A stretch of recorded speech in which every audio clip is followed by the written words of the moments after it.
Hi, everybody. Great. I've been asked to give a disclaimer about this talk, not because it's very serious, but because it's very technical. And if you've seen me speak before, you might be thinking, oh, this is cool, I can just turn my brain off for a while and listen. But this talk really is going to require like 30 minutes of intense mathematical concentration, just to warn you. But I don't know math, so I'll probably go really slow, so we'll see. Okay. So I was on an airplane last year, and flying from kind of point A to point B, and it was a short flight, so I was kind of stuck in my seat, and I thought I should probably read a book or something. No, like a book or something. Yes. So I opened iBooks, and I had put the scientific paper in there, just this little 12-page paper that I had been wanting to read for some time, and so I kind of read through it, yeah, scientific paper. It was slightly disturbing. It was about world modeling, which is about sort of taking nature and putting it into a computer and kind of seeing what it does. And when I finished reading it, I was kind of like, oh my God. And so I did what I do when there's disturbing information, which is I decided to kind of study it and kind of learn everything about it. And I find that when you're trying to learn something, there's kind of no better way to complete that learning process than by being a speaker. So this is why I'm here presenting this with you. Specifically, I want to tell you about this paper. It's called Human Nature Interaction and World Modeling with Modelica. This is the one slide you have to remember. If you want to take a picture of a slide, this would be the one. I really recommend you all go read this paper. Any questions you have, all the technical information, the math, the graphs, it's all from the paper. It's pretty straightforward except for the word Modelica. Modelica is a programming language used by scientists for simulating the physical world. I'm going to show you some Modelica code, but because I don't have a lot of time, I'm going to kind of gloss over it all, but I think you'll find that it's about as easy to read as Swift, which is to say pretty easy. Okay. I'm going to start really small with the easiest simulation of nature we can possibly do, which is a basic population growth. If you took Ecology 101, you'll probably recognize this. When we talk about world modeling, what we're really modeling is population. Whether it's a population of plants, or of rabbits, or of foxes, or of people, that's what we're talking about. We're talking about population. Specifically, we're talking about the change in population over time. That's what we're interested in. And this turns out to be easily derivable from the birth rate minus the death rate. Totally logical, right? Stuff is born, stuff dies, whoever's left, that's your population. The thing you have to understand about birth rate and death rate is that they're actually proportional to the population, which totally makes sense because more creatures, more babies, more funerals, right?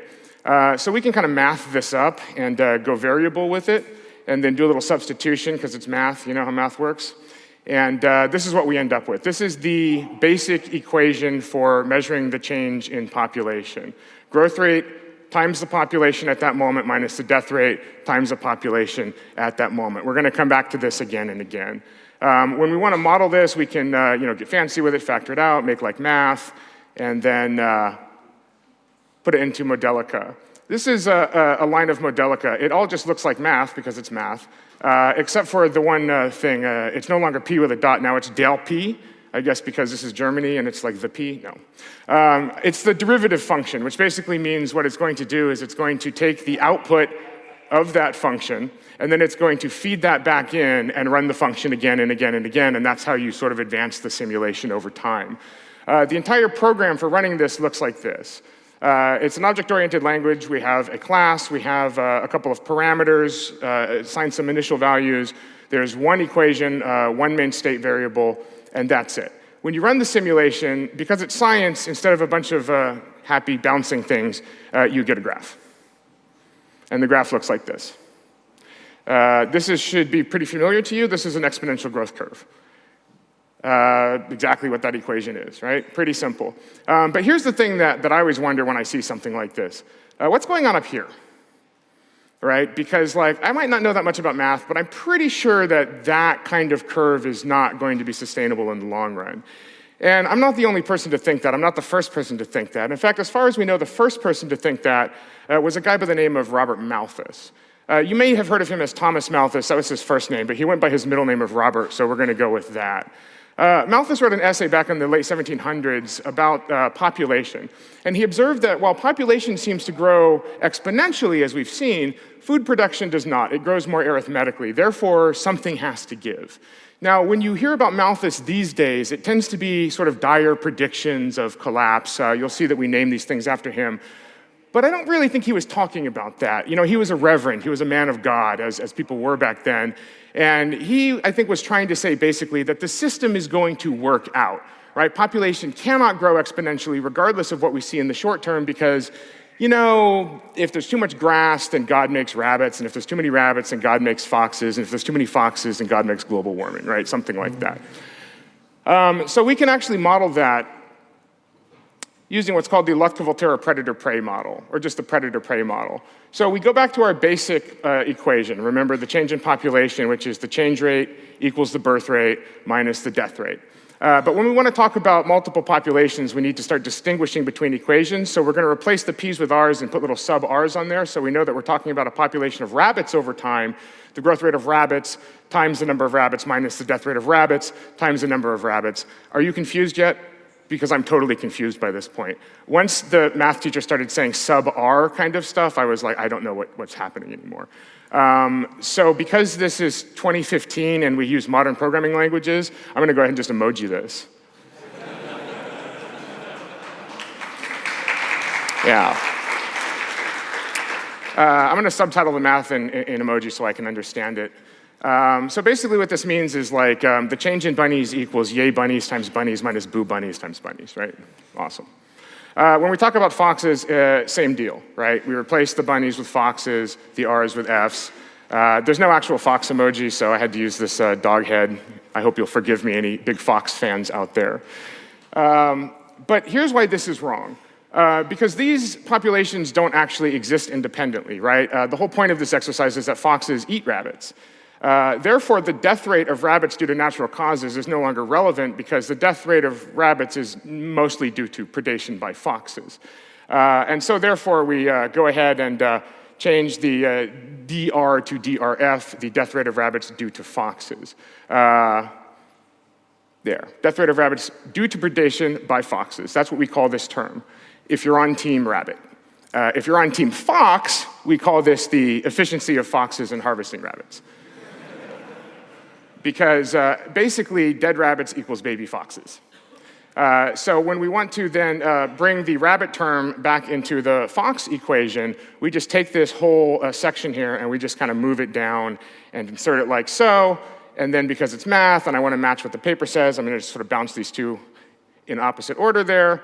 And here we have a fundamental set of equations, the predator-prey relationship, which basically states that the population of rabbits over time is equal to the ability of rabbits to reproduce themselves times the number of rabbits to reproduce minus the number of rabbits that are killed by foxes times the number of foxes available to eat rabbits times the number of rabbits available to be eaten. And the growth rate of foxes is proportional to the death rate of rabbits times the number of rabbits times the number of foxes minus the death rate of foxes times foxes. This is why we use emoji. So we can take these equations, we can modelify them, we can drop them into the program, and we have the same thing except with twice as many state variables, too. And when we graph it, it looks like this. I'm sorry, that was rude. I apologize to any British people. It looks like this. It's cyclical. And because it's cyclical, we can just zoom into one of these spikes and take a closer look at it. Boom. I was just at UIL, and I saw Horace Dedew speak, so I'm a little bit fancy with graphs right now. I'm going to draw some dotted lines so we can really see what's going on here. OK. Here's what I want you to observe, because we're going to see this again and again. You see those peaks and how you have those declines. We think of this is the moment when that population starts to feel the pain, right? When the population starts to decline, more members are dying than are being born. At first, foxes come along and start eating rabbits, and rabbits are fine. But then the number of foxes becomes so large that rabbits are being eaten faster than rabbits can be made, and therefore the rabbit population starts to plummet. However, the point at which the rabbit population starts to plummet is still a golden age for foxes. Indeed, if you look at the graph, the point at which the fox population is just about to decline, if you were to talk to a fox, what does the fox say? The fox says it's a golden age for foxes, is what the fox says, a golden age that will never end. But little does the fox know that the population of rabbits is in steady decline, and very soon there will not be enough to sustain the number of foxes, and then the foxes too begin a steady decline until the entire system resets to a base state.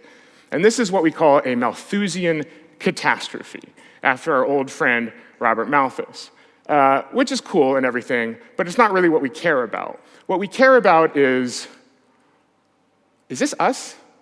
Is that what's going to happen to us? Are we the foxes who are preying on nature? And are we going to have this kind of collapse? And for that, we need to get a slightly more complicated model. So here's the next one. It's called HANDY, the Human and Nature Dynamical Model. It was developed jointly by a couple of American universities based on that predator-prey model, but slightly extended to basically be complicated enough to get some really useful results, but not so complicated that it can't be explained in about an hour. I don't have an hour, so I'm going to kind of gloss over some of the parts. But here's the thing you have to understand. Mainly, we basically double the number of state variables based on some differences between humans and animals. First of all, humans have invented something that animals don't have. It's kind of a hallmark of our species. We call it management. Foxes don't have fox bosses who sit there not hunting, telling other foxes what to do, but humans do. And so we have to deal with the fact that there are different classes of human.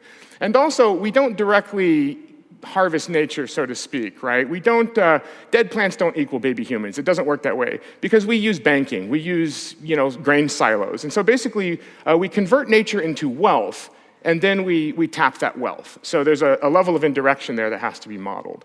Here's a table that sort of sums all that up. So we have commoners, we have elites, we have nature, which is this sort of replenishing stock, and then we have wealth. So how do we model that?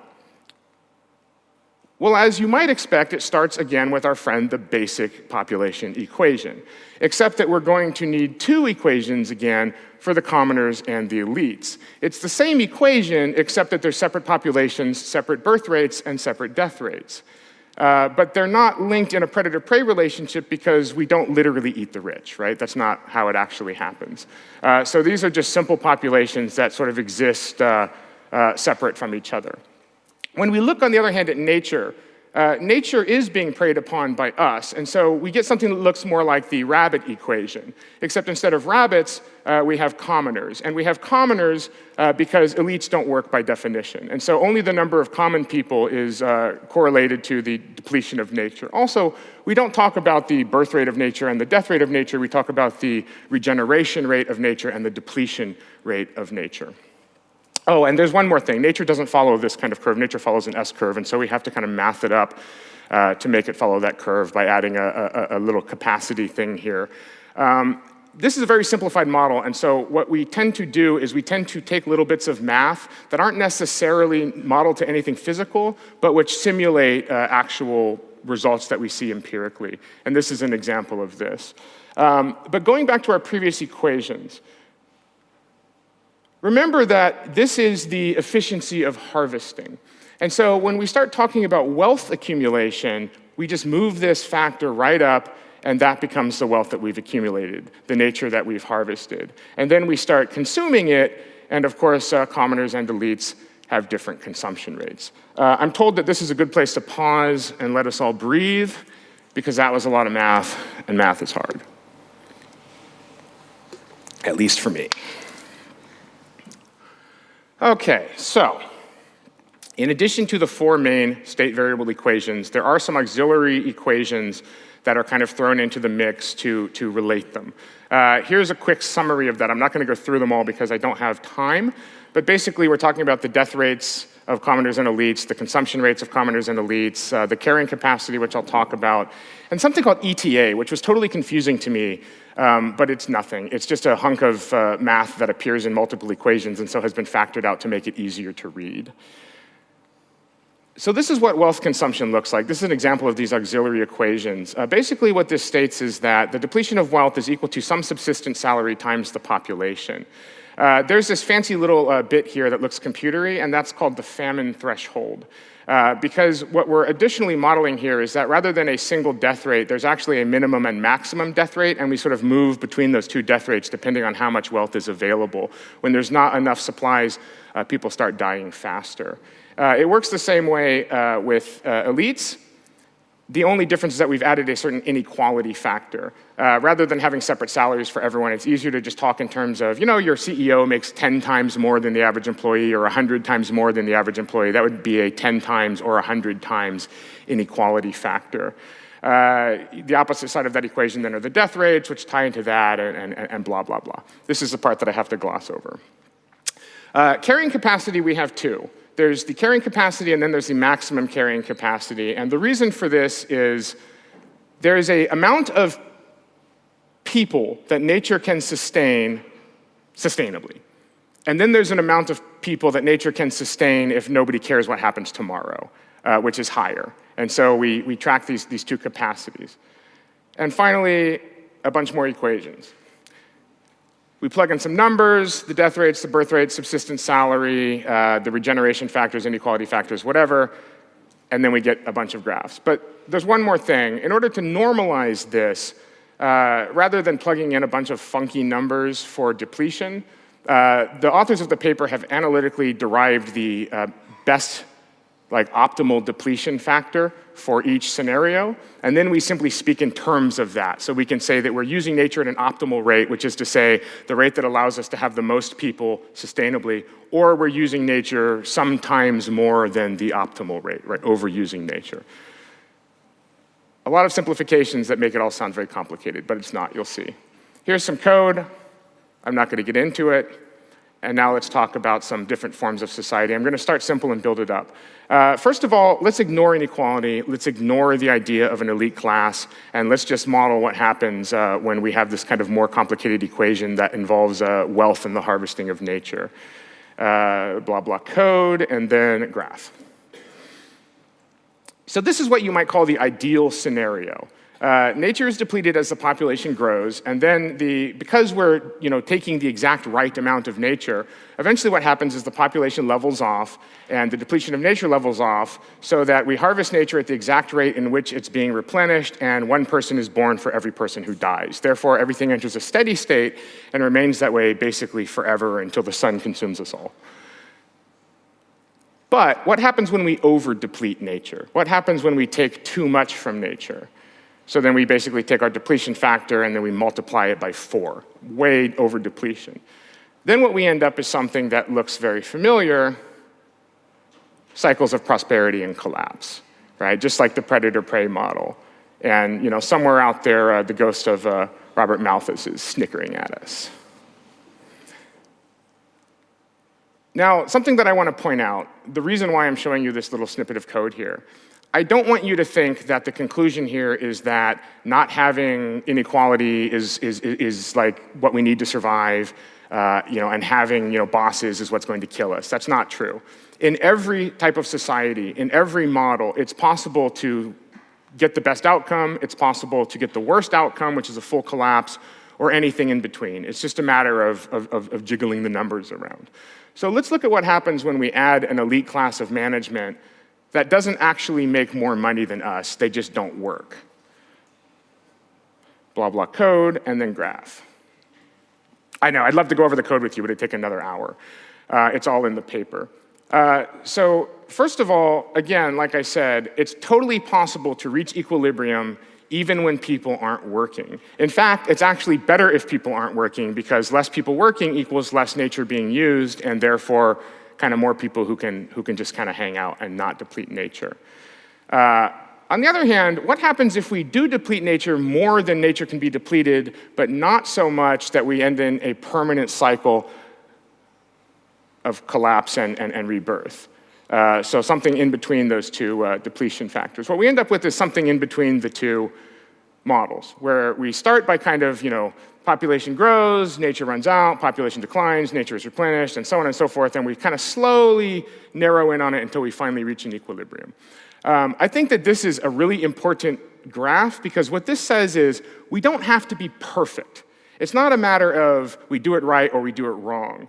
If we do it as right as possible but still a little bit wrong, we're going to suffer more than we need to, but we can still reach an equilibrium state. Now, what happens when we add inequality to the mix? When you not only have a boss, but that boss is making 10 or 100 times more than you. We get code, we get more code, and then we get a graph. Let me back up a second. Actually, I want to show you this code for a second. I want you to look at these numbers. We've jacked everything way up, right? Depletion is 15 times optimal. Inequality is 100 times. This is a worst-case scenario, and we've done this on purpose because we want to show you what collapse kind of looks like to make some really important points. Here's that graph again. So it looks kind of like one of those spikes, but there's no recovery. Nature is fully depleted, wealth is fully depleted, and everybody dies. This is the worst case scenario. I know, right? Laugh it up. Here's what I want you to see in this. First and foremost, I'm going to bust out my laser pointer on this one. I want you to see how far separated these peaks are from the actual decline of nature. And the reason for this is because the bridge of wealth basically means that, nature is depleted, wealth is generated, nature ceases to be, but we still have so much saved up that we don't really notice.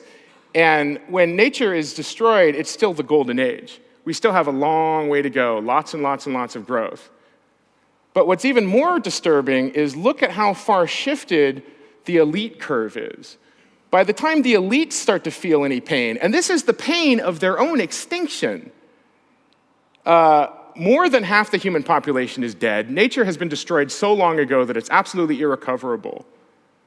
Because we collect wealth, we shield ourselves from the bad that we do. And because the elites have more access to resources, they're farther removed from the bad stuff happening. And that's really disturbing because they're the ones who are in charge. And so the thing that you have to realize is that mathematically speaking, the people who need to fix things are the last people on Earth who are going to notice that something is wrong. And that in general, by the time you notice that something is wrong, by the time you actually start to feel the pain, by the time the thing that we're waiting for to prove that the Earth is going to kill us happens, it's too late. We have to think ahead, and that's why we model.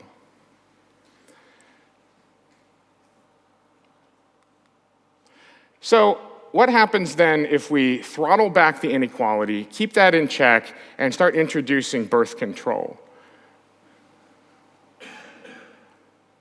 We survive. Even with inequality, even with a class system, even with the kind of flawed humans that we are, we can still survive. We need to fight inequality, and we need to bring down our birth rate to something that's, basically fewer than 2 people per couple. The conclusion of this basically is this. This is a very banal academic language, but this is how I think of it. It's like paying your taxes. You can pay them now when it's going to suck, but you're in control, or you can wait and keep waiting and wait as long as you want until eventually the tax man will come. You will pay, and the longer you wait, the more it's going to suck and the less control you're going to have. And if you wait too long, it will destroy you. Ask Willie Nelson. Okay, here's the last simulation, and really here's the reason why we're here. Way back in the late 60s, early 70s, people were really excited about 2 things. They were really excited about computers, and they were really excited about this new field of environmentalism, because we're able to sort of look at the planet and realize, oh wait, we're having a really strong negative impact. But maybe we can use these amazing tools called computers to kind of figure out how we're doing as a species. And their conclusion, published in their 1972 book, The Limits to Growth, was not good. And most of the world kind of did this, but not the happy version. They don't have angry poo, not an emoji. I kind of feel like what happened is that because the news was so completely depressing, this kind of got swept under the rug for a really long time, but they kind of kept at it. And at the 20-year mark, at the 30-year mark, and again at the 40-year mark, they revised the models, they took the new data, and what recently occurred is that somebody basically said, okay, let's take the model, Let's take the data and let's see how well the model has done at predicting the last several decades. And the answer is, oh my God, we're doomed. Because it basically maps directly. You look at the data, you look at the predictions, and they're one-to-one. So I think it's important for us, the people in this room, the ones who build the future, to understand. I had to explain the other models to you because I cannot explain World 3 because it is too complicated, but we need to understand it. World 3 has 13 submodules. We had 4 state variables. World 3 has 41. We had 10 equations. World 3 has 245. And unlike the previous models, which only show us the mathematical shape of things to come, World 3 is calibrated against empirical data, so we can have numbers and we can have years. Here's what World 3 models, basically everything. Arable land dynamics, food production, human fertility, land fertility, life expectancy, pollution, population, industrial investment, service investment, labor utilization, everything. Here's how it's related, complicatedly. Here's what a module looks like. Not that complicated. Something that you could, write in Swift. Those purple clouds, by the way, not the internet infinities. All big models have infinities. So here's the graph that got everyone crapping in their pants. This is what's called the standard run, scenario 1. This is business as usual. This is what happens if the Earth continues as it was in the beginning of the 70s. We go great, and then we all die. And this is kind of like how I react to this. Like, oh no. But then there's always kind of the sarcastic person who says, oh, come on. Technology will save us, right? Like, there's so much more oil than there was in the 70s, man. Peak oil is a bunch of crap because, we invent things, like fracking. We invent things like tar sands. And, there's more resources than you think. And it's like, okay, all right, fine. So, Club of Rome went back, and they're like, let's just say you're right. Let's just say that there's double everything. We've underestimated everything by 100%, right? There's twice as much of everything. Let's just boost all the inputs. How far does that get us?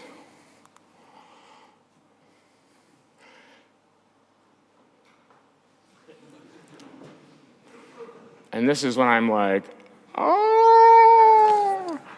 And the sarcastic person is like, ah. And even cats are like, no.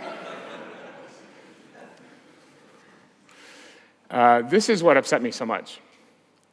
This is what upset me so much because the world that I live in is a world where the people who are in power seem to be denying that any of this is happening. And not only that, but they seem to be pushing it, right? Because we have things like fracking, because we have things like tar sands, we're just pushing it, and we're pushing it, and we're pretending like it's not happening. And it's like, why are smart people doing this? That doesn't make any sense. And then I see something like the CGP Grey video, Humans Need Not Apply, that says that we, in this room, are putting people out of work, and eventually most of the human population is going to be unemployable, and the oceans are rising, and all the rich people are buying huge fucking yachts, which we're making next door in the Netherlands, and it's going to be a future of rich people on yachts with robots, and we're all gonna die. And if that's gonna happen, and you're the person who's going to be on the yacht, would you rather that it take a long time for everyone to die or a short time for everyone to die? Probably a short time. And when you see that basically pushing all of the numbers just makes the death happen faster, like Salt and Pepper said, man, push it.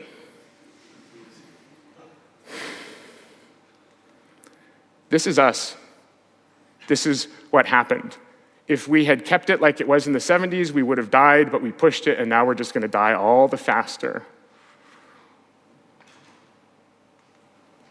Right? But I didn't come here to depress you, because if this was the end of the story, if this was all there was, I wouldn't be here. I'd be on a beach, back in my native Hawaii, enjoying the last of the sun. But it turns out that using something like the Agile method, we can sort of basically tweak things and see if it's possible for us to survive, and then see what we would need to change to actually get there. And so we tweak it, and we tweak it, and we tweak it, and we tweak it, and then what we end up finally is this. Sweet scenario 9, our holy salvation. Oh my God, I've never loved the number 9 so much. So here's the question. Here's the $1 million, no, like that. Here's the 10 billion person question. How do we make scenario 9 and not scenario 2? And here's the good news. It's a question of 4%. That's how much it's going to take. It's going to take 4%. Specifically, it's going to take a 4% increase in our efficiency as far as using energy and resources year over year. It's going to take a 4% increase in the yield of agricultural land year over year. And we need to keep the agricultural land we have, which is to say we need to fight desertification and make sure that we're using land in a sustainable fashion, and we need to reduce our production of pollution by 4% year over year. If we can make these really low single-digit changes, then we can live. With one more thing, is that we need to keep our population in check. We need to stop our population from growing exponentially like it's been doing since the end of World War II. And this might sound disturbing because it sounds like China or something, but this is not what this means. Here's how we reduce the population. We bring people out of poverty and we empower women. That's it. Because poverty is directly correlated to birth rate. Like, if your children are going to die, you're going to have 14 children. But if your children are not going to die because you live in a civilized nation like Germany, then you're going to have a declining population like Germany, which is why we have immigration, because we don't produce enough workers, because given the choice, given the money, and again, empowering women, we don't have that many kids. Our population declines. So it's not a question of keeping the rest of the world down, it's a question of bringing the rest of the world up. Look, we can argue about whether the assumptions are going to be valid in the future. Certainly we can't model a collapse because once things start actually falling apart, then the rules change and it's impossible to model because models depend on rules that don't change. What we cannot argue about is the fact that we are on a finite planet with finite resources and overconsumption cannot happen for very long. We are in what we call a 21st century bottleneck, which means we have non-renewable resources like oil, and we need to eventually learn to survive on only renewable resources like the sun, because eventually the oil will be gone. And we need to be using the non-renewable resources to get to the point where we can survive on renewable resources and not wasting them on frivolous bullshit. And the only question left is, should we port World 3 to Swift? Right? So that we can understand it, so that the ones who build the future can be in line with the ones who know the future. Thank you.